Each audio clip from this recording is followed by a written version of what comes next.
Okay, let's talk about the fall off in the lights. As you can see, if you render your scene, this light has no fall off. We want in a real world, for example, this is our source and lighting travel and become weaker and weaker to the specific distance that you can define it as a fall off.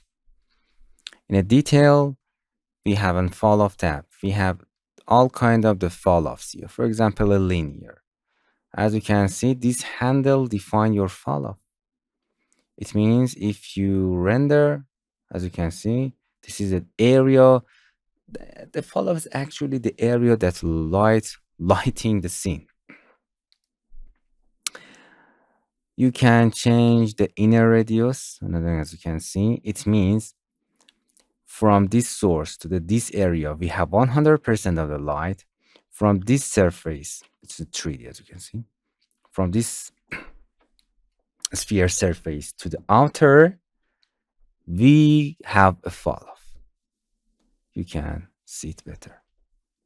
So you can define it if you want. Or if you want to just fall off, as you can see from here to here, you can define it if you want. So with any radius, you can do it, but it's 0. 0, it means the fall off calculate from the center of the source to the out with a radius here. We have all kind of the fall off here that it's better to explain it with this image.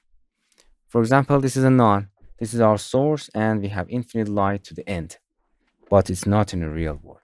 Linear, you can see it. This is our light source and the power is going down to the 0 to the end. It's a linear. Inverse square, it looks like this. We have a lot of light. This is in the real world, the most accurate one.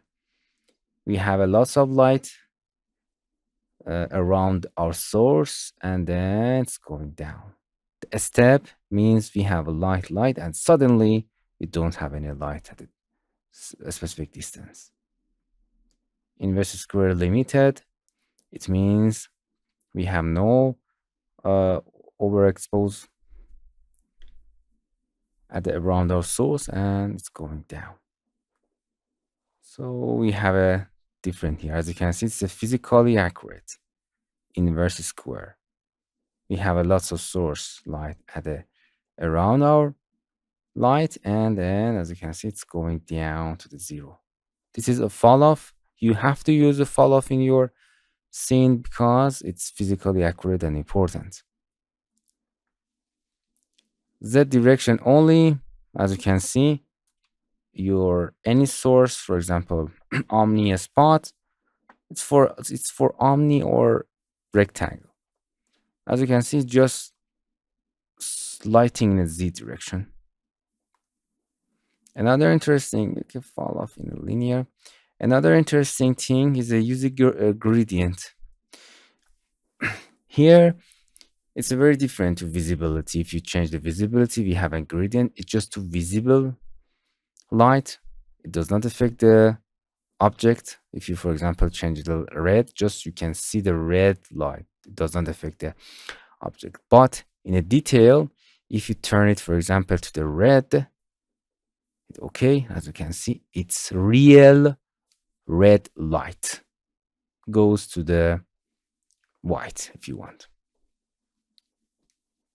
Nice, this is a music gradient. If you go to spotlight and make it like this, this is a fall off handle, as you can see, because we turned a fall off on in details. It's a fall off handle. And we're going, as you can see, it comes to